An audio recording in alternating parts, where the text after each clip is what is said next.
E aí, galera do sexto ano, tudo bem com vocês? Vamos para mais uma aula de matemática, onde a temática de hoje é geometria. Observem aí este campo de futebol, né? É uma figura bastante conhecida mundialmente. Observe agora alguns pontos que vão aparecer aí para vocês. Vocês podem observar esses pontos vermelhos, né? E essas listras azuis que apareceram aí. Vamos agora para algumas definições sobre isso que apareceu para vocês agora. Vocês podem observar que esses pontos vermelhos que apareceram para vocês, eles dão a ideia de ponto, certo? E o ponto, ele é representado por letras maiúsculas. Aqui, ó, temos ideias de ponto, como aquele ponto vermelho que tinha no centro do campo, certo? E o campo, o próprio campo de futebol, que a gente pode até imaginar ele sendo um piso, imagine ele agora, ele se expandindo, ele aumentando indefinidamente em todas as direções. Você, desse modo, vai ter ideia do que é um plano, ou seja, ele vai se expandir indefinidamente para todas as direções possíveis. E o plano, ele é indicado por uma letra grega, certo? É um alfabeto diferente do nosso. Então, temos a letra grega aí, alfa, beta e gama. Então, ele fica representado desse jeito, ó, a letrinha grega ali no cantinho do desenho, representando um plano. Definições. O estudo da geometria está repleto de definições. Estas definições estabelecem propriedades, conceitos e entidades muito importantes. Porém, existem noções primitivas que dispensam o uso de definições.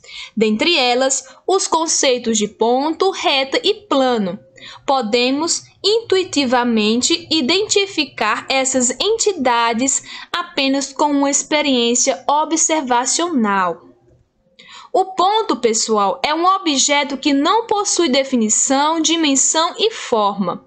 Por isso, é impossível encontrar qualquer medida nele, como comprimento, largura, altura, área, volume, etc.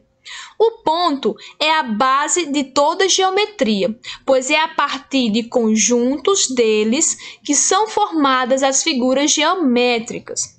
Usualmente, representamos o ponto como um pingo ou uma bolinha, certo? Mas é importante saber que isso aí é apenas uma representação geométrica do que seria um ponto.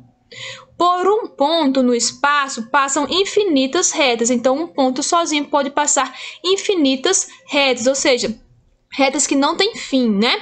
Todo ponto que pertence a uma reta divide-a, ou seja, vai dividir essa reta em duas semirretas, das quais o ponto é a origem, certo? Então, a gente vai ter, por exemplo, a representação do ponto aí, que a gente representa através do desenho de uma bolinha ou de um pingo, né?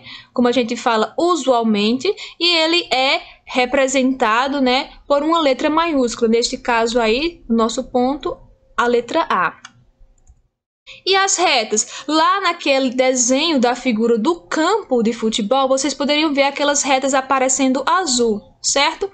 As retas são conjuntos de pontos compreendidos como linhas infinitas, que não fazem curvas, certo? Então, uma reta é um conjunto de pontos que não faz curva. Embora sejam formadas por pontos, as retas também não possuem definição, mas apenas essa característica. Outras figuras unidimensionais são as semirretas e os segmentos de reta, o que é unidimensional, que só tem uma dimensão. Então, as semirretas e segmentos de reta fazem parte da reta. Então, a gente tem a representação aí, ó, reta, ela é infinita, né? Não vai ter fim. Temos a semirreta e os segmentos de reta. As semirretas, elas fazem parte dos estudos da geometria e são retas que apresentam um ponto de origem. Esse ponto indica seu início, no entanto, elas não apresentam um fim, ou seja, são infinitas.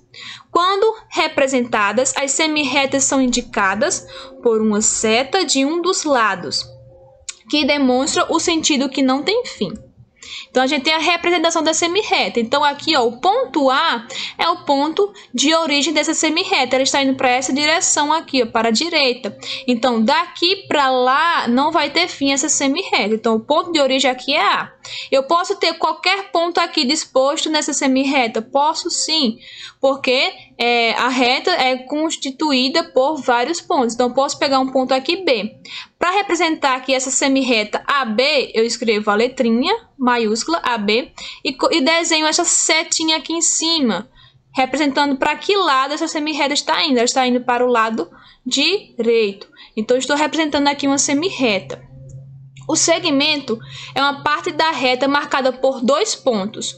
Os pontos que fazem parte da reta sempre são indicados por letras maiúsculas. É uma parte da reta que possui ponto inicial e ponto final.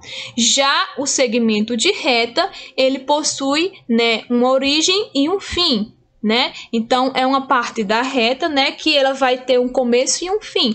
Temos aqui a representação do segmento de reta AB, e para representar esse segmento, você coloca a letra maiúscula dos dois pontos e em cima só um tracinho, só uma barrinha, para indicar que é um segmento de reta. Medida de um segmento de reta. A medida de um segmento de reta é o número que se obtém comparando este segmento com o segmento padrão tomado como unidade de comprimento. Observe nesta imagem agora. A gente tem aqui um segmento de reta grande, que é MN, e outros segmentos de reta menores. PQ, que mede 5, RS, que mede 4 e AB, que mede 1. Então, eu posso comparar, né, me referir como unidade de comprimento a alguns segmentos menores dentro de outros segmentos maiores. Por exemplo, este segmento PQ vai caber quantas vezes aqui no MN? Então, vai caber 4 unidades desse segmento aqui PQ. 1, 2, 3, 4. E como cada um deste tracinho vermelho vale 5, 4 vezes 5 é igual a 20 centímetros. Então, esse MN aqui, ele mede 20 centímetros. Então, eu usei essa unidade de comprimento aqui, este próprio segmento que mede 5 centímetros. Eu posso fazer a mesma coisa com este que mede 4 centímetros.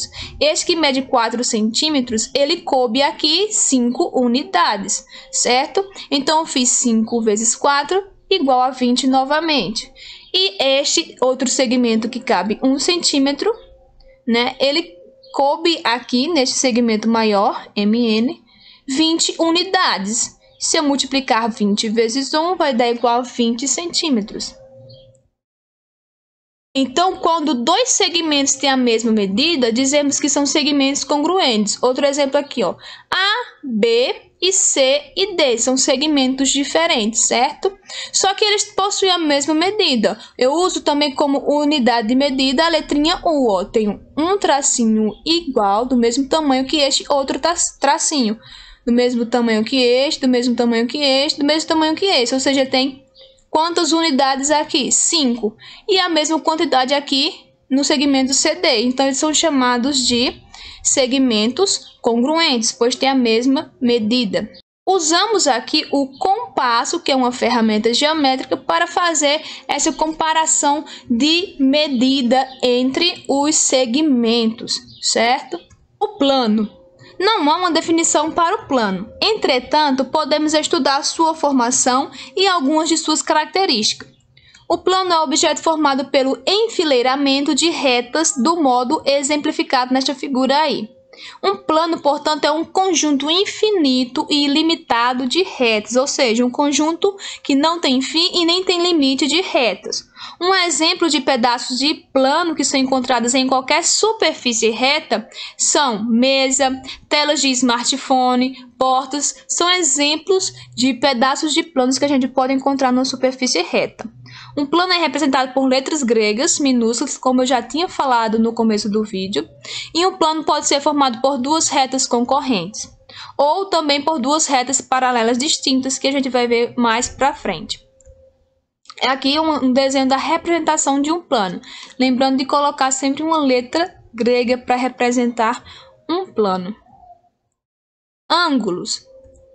Você já deve ter observado alguns objetos que o comportamento dele, né, a forma com que ele formam espaços diferentes. Por exemplo, o notebook aqui, a abertura do notebook, ele pode aparecer aberturas de tamanhos diferentes. Os ponteiros de um relógio podem fazer aberturas diferentes. Aqui o telhado de uma casa, um cabide, uma escada. Então essas aberturas são ângulos, certo? Ângulos é uma figura formada por semirretas de mesma origem. As semirretas são os lados do ângulo. O ponto de origem das semirretas é chamado de vértice do ângulo. E entre as semirretas fica a abertura do ângulo. Aqui temos um ângulo que o ponto de origem é O, né? E temos uma semirreta aqui e outra semirreta aqui partindo de O, certo? Essas semirretas são os lados do ângulo e o ponto de origem, que neste caso é O, é chamado de vértice. Como é que a gente pode representar um ângulo ou os lados de um ângulo? O ângulo aqui é o AOB. A, ponto A, O, que é a origem, sempre a letrinha que está representando a origem fica no meio. E B. E sempre a letrinha que está representando a origem vai receber esse acento circunflexo aqui, ó, esse chapeuzinho aqui na letrinha, que é para a gente poder perceber que o O aqui é o ângulo, né, a origem do ângulo. Temos o vértice O, que é a origem, e temos o primeiro lado, OA, que é a semirreta, que temos os pontos O, que é a origem dessa semirreta, e o ponto A. E temos o lado OB, né, que a origem aqui é O novamente, e o outro ponto dessa semirreta é B. A medida de um ângulo. O grau é uma das unidades de medida de ângulo mais utilizada, e o símbolo dele é esta bolinha aí, pequenininha, que vocês estão vendo. Podemos medir um ângulo utilizando um instrumento de medida chamado transferidor. A gente tem um transferidor de 360 graus, que é um transferidor de uma volta, e o transferidor de 180 graus, que é o transferidor de meia volta, tá? Um material bastante utilizado nas escolas, que faz parte do material escolar de cada aluno.